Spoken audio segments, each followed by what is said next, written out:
Claro, el buque que ha interceptado los rusos, con una patrullera, una corbeta bastante importante, se ha producido en estas aguas, ¿vale? O sea, fijaos que hay una corbeta rusa operando en estas aguas. Y no es el primer buque de este tipo, incluso mayor, que hemos visto operando a estas distancias, ¿no? Fijaros bien, ¿dónde está ese buque? O sea, ese buque está al lado de Turquía, al lado de Rumanía, al lado de Bulgaria. Está al lado de territorio OTAN. ¿Qué le cuesta a un avión de la Armada de Estados Unidos pasarle la posición, el rumbo e informar, incluso manualmente, a los ucranianos y decirles, oye, está yendo hacia tal lugar? Y mandar una manada de drones. Una de las claves del uso de este tipo de artefactos es la cantidad, es decir, tienen que operar en grupos grandes, en manadas. Si no, pierden mucha eficacia porque son relativamente fáciles de interceptar por rápidos que sean, ¿no? Aunque lo ideal es conseguir, yo creo, aparatos con mayores velocidades. Algo así como las narcolanchas, tiene que ser algo que vaya a 200 kilómetros, 300 kilómetros por hora, creo yo, ¿no? También es verdad que cuentan con algo de blindaje para protegerles de las balas, ¿no? 800 kilómetros es la autonomía de la lancha o el alcance del enlace. La autonomía de la lancha, efectivamente. ¿Qué tan vulnerables son a la guerra electrónica? Bastante vulnerables. Bastante vulnerables.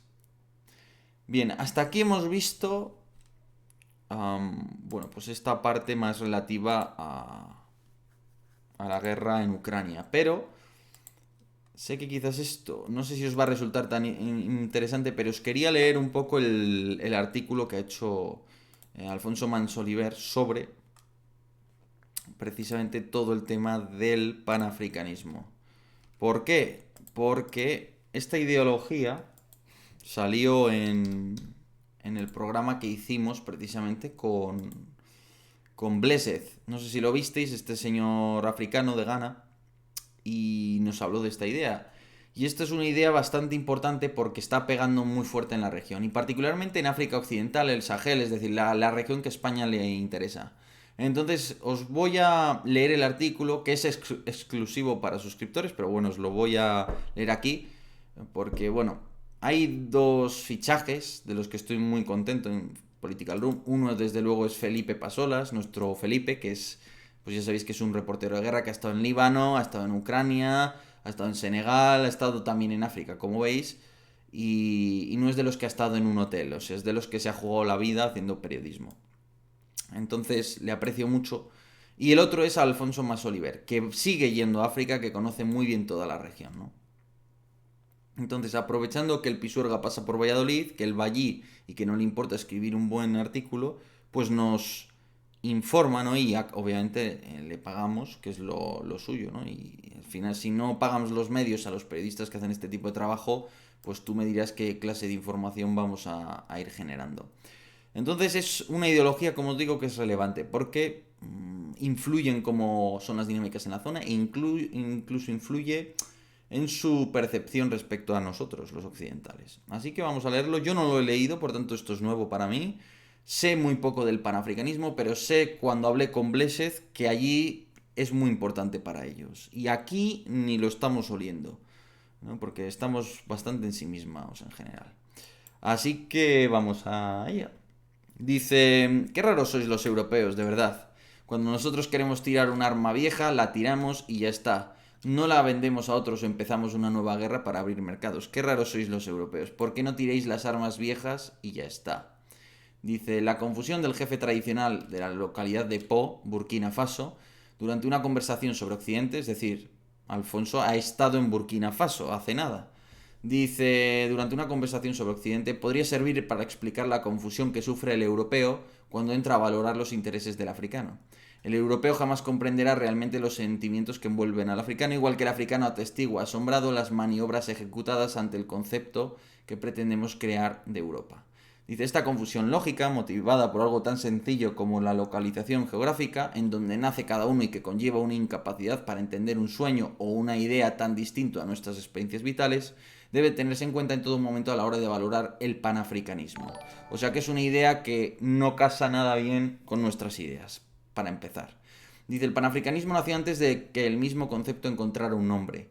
asomó con timidez entre las cadenas de la esclavitud y desde entonces ha evolucionado con el sueño de las independencias hasta estrellarse contra la frustración provocada por el neocolonialismo, las guerras, el hambre y la miseria. Neocolonialismo, sobre todo, siendo claros, se podría hablar del francés y del chino en África, ¿no?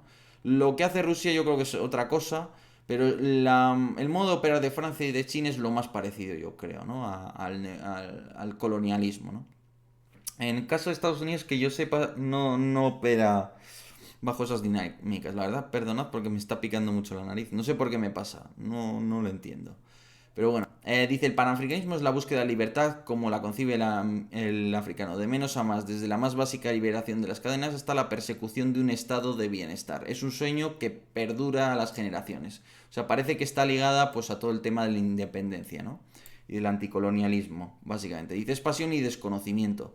De hecho, yo recuerdo haberlo hablado con Blessed, le pregunté sobre esto y le costaba darme fuentes que hablaran de una manera clara, ¿no? Como si te dijera, pues dame un Kant de este movimiento, un Karl Marx o un, ¿sabes? Lo que te digo, ¿no? Un filósofo, alguien que codifique estas ideas, al menos. Dice, a lo largo de este artículo surgirán los nombres de personajes tatuados en la memoria colectiva del africano. Leopold Senghor, Ousmane Sonko, Frantz Fanon, Thomas Sankara, Ibrahim Traoré, que Ibrahim Traoré narrativamente tiene mucha ligazón con el actual regente de gobernador militar, digamos, de Burkina Faso, o Muammar al-Gaddafi. Dice, nombres envueltos en la pasión de la lucha revolucionaria. Vale, estos nombres son para el europeo enigmas o enemigos. Pocos sabrían identificar a Senghor y quienes reconocen a Gaddafi le consideran un monstruo, un villano internacional. Bueno, hasta cierto punto. Se le considera eso, pero a la vez era lo menos malo, ¿no? Yo creo en muchos sentidos. Dice, una contraposición de definiciones. El panafricanismo concibe entonces al individuo africano como una figura resistente, sufriente, tanto por actores externos al continente como por la labor de sus políticos ambiciosos. O sea, ese africano maltratado por esos actores neocoloniales y por sus propias élites.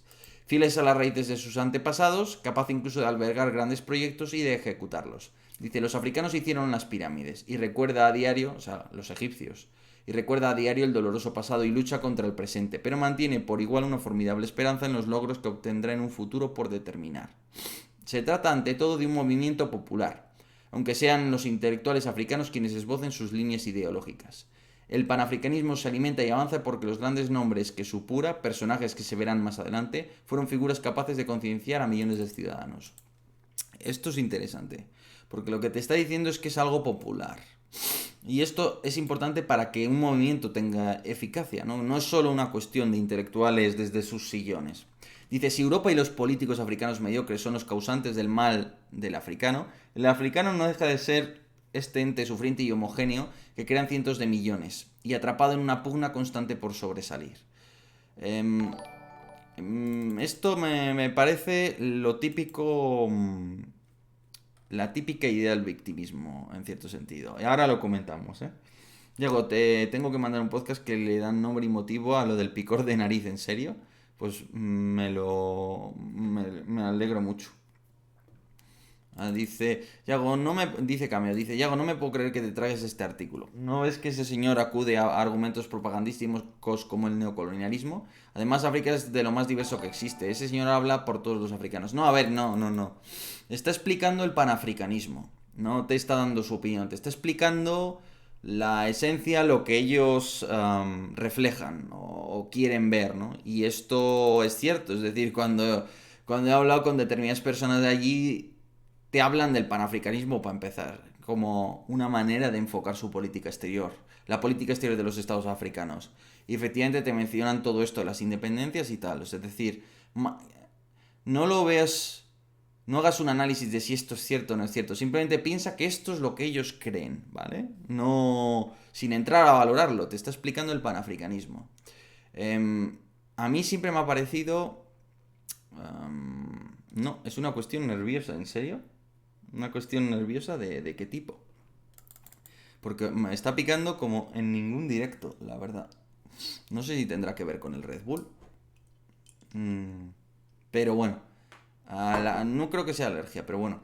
Dice, entonces... Claro, a mí nunca me ha gustado la idea de... ¿Ves? Esta idea, esto es muy típico, ¿no? De casi todas las ideologías, de plantearlo como el pobre africano, ¿no? Que resiste a sus élites y a los malvados de afuera que le explotan y le traen todos los problemas, mientras él es un pobre hombre que intenta hacer las cosas, ¿no? Este idealizar al pueblo y demonizar a las élites en una buena medida es un reflejo nervioso, como un tic. Mm. Pues vaya. Bueno, entonces la cuestión es que a mí nunca me ha gustado mucho este modo de pensar porque exime de responsabilidad a la gente, al pueblo, a la ciudadanía. Y yo creo que eso no es así, que muchas veces los gobernantes y la ciudadanía y el país tienen mucho que ver con cómo se comportan sus habitantes, no solo sus élites. Es decir, que te están extrayendo recursos y todo eso es cierto, pero también es porque siempre hay alguien dispuesto a aceptar un soborno, siempre. Da igual que quites a uno o pongas al otro, siempre hay uno, ¿no? Si no es de los franceses, de los chinos, sino de los rusos. Y la gente dice, no, es que corrompen esos países, ya, pero es que en los mercados de esos países, en los mercados mineros, no hay otra manera de competir más que corrompiendo y comprando a todo el mundo. Entonces, por eso no me gustan mucho este tipo de ideas muchas veces. Me parecen muy poco autocríticas, ¿no? Pero esto es lo que piensan y por eso, y este es el interés, ¿no?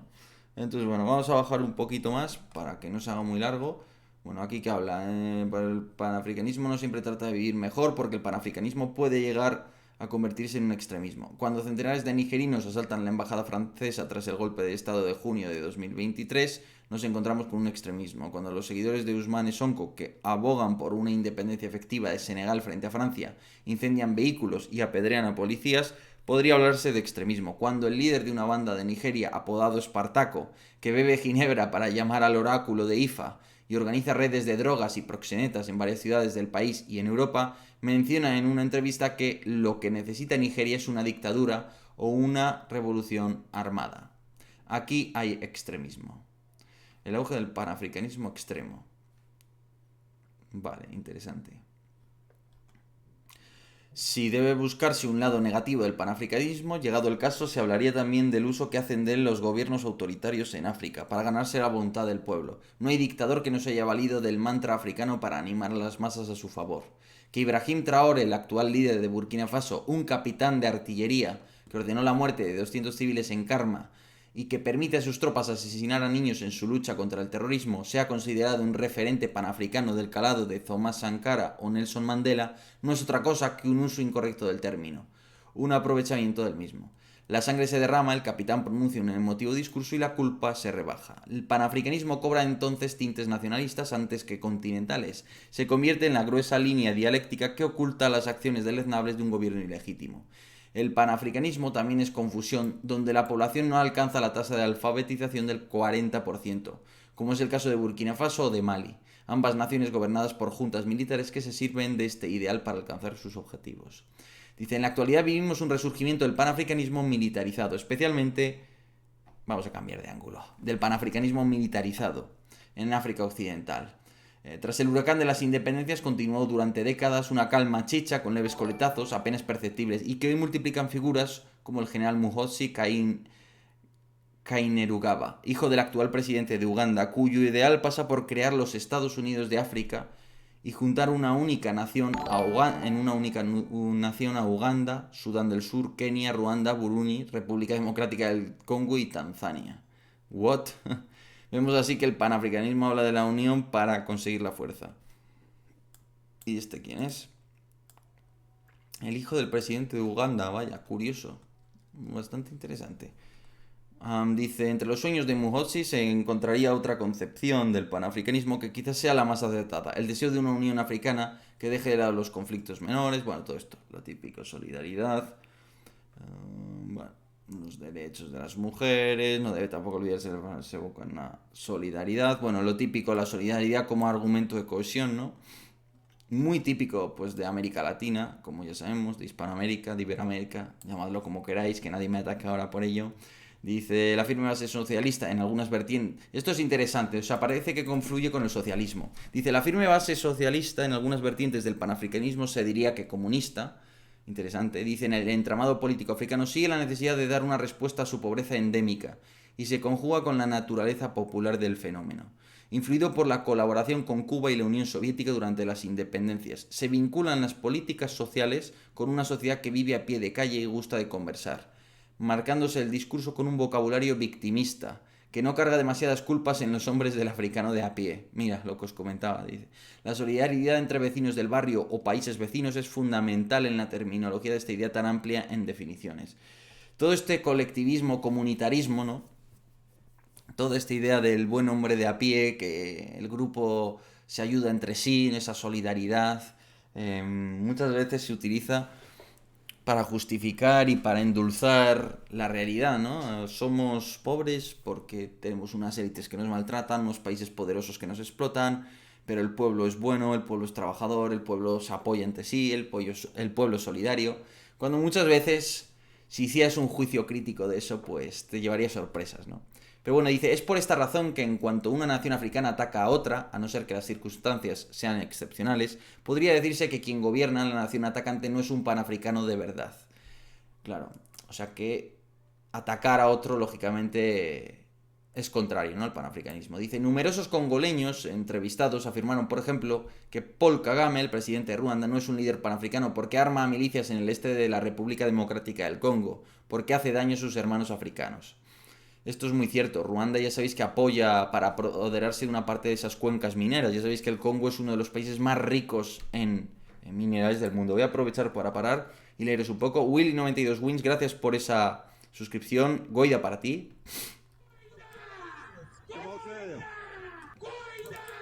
Raider de Aini. ¿Quién es Aini? No conozco a Aini, muchas gracias. Se agradece. ¿Quién es Aini? Aini Play. Interesante. Ah, mira. Pues muchas gracias. Parece de un canal de... Por lo menos veo aquí un canal de YouTube de temas...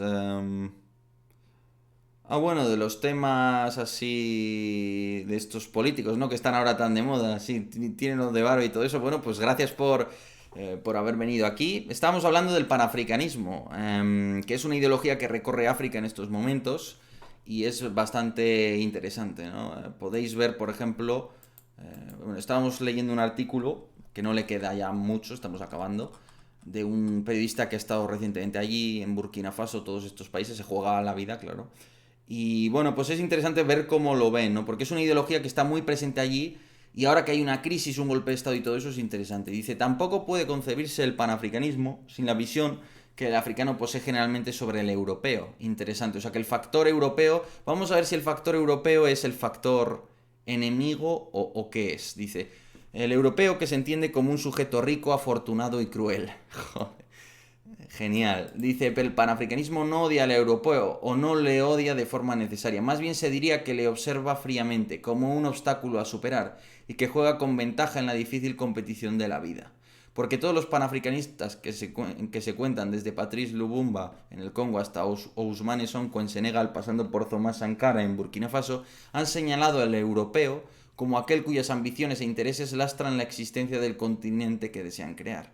Negar este sentimiento sería negar la realidad africana. O sea que hay un cierto resentimiento hacia nosotros, los europeos, ¿no? Creo que hay paralelismos interesantes, ¿no?, con Iberoamérica. Dice, una cita de Frantz Fanon en su obra Los condenados de la tierra, dice, nuestra misión histórica, para nosotros que hemos tomado la decisión de romper las riendas del colonialismo, es ordenar todas las rebeldías, todos los actos desesperados, todas las tentativas abortadas o ahogadas en sangre. El panafricanismo observa así al europeo como un radical de sus ambiciones, un agente de la violencia al que debe combatir si es necesario. Dice, el panafricanismo, que nació como un sentimiento de esperanza e ideas de libertad sazonado con el rabio musical que definía Fanon en sus acertados escritos, ha visto en las últimas décadas cómo la esperanza se ve superada por la desesperación, mientras la rabia se mantiene y crece en determinados puntos. Si Sankara decía que debemos atrevernos a inventar nuestro futuro en la década de los 80, Traoré dice en los años 20 de nuestro siglo que el esclavo que no asume su rebeldía merece vivir en su lamento. Será al revés, ¿no? El esclavo que asume su rebeldía merece vivir en su lamento, eso es. Dice, donde el primer presidente de Senegal, Léopold Sédar Senghor, indicó que los racistas son personas con una rabia equivocada. Muammar al-Gaddafi comentó poco antes de morir que Occidente entiende los movimientos de liberación como movimientos terroristas, y es por eso por lo que se me acusa de apoyar al terrorismo, porque apoyo movimientos de liberación, dice. En lo que respecta a los vínculos entre Rusia y el panafricanismo, estos se remontarían al periodo de la descolonización, o sea, Cuba, Unión Soviética, vale, todo eso.